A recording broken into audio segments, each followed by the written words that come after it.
Clint Eastwood, White Hunter, Black Heart.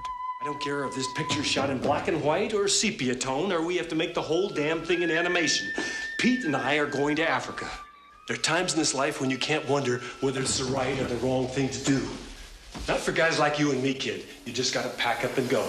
John Wilson, a brilliant, don't-give-a-damn type filmmaker who continually violated all the unwritten laws of the motion picture business, yet had the magic, almost divine ability to always land on his feet. Paul, I hope I don't have to kill you before this picture's finished. He's always been like that. No, he's worse than ever. He's insane. In a well-ordered society, he'd be in a straitjacket right now.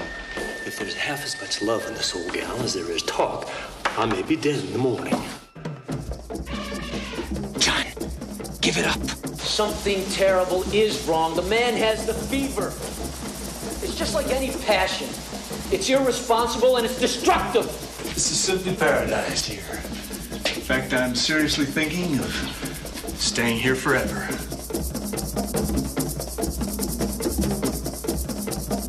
Clint Eastwood, White Hunter, Black Heart.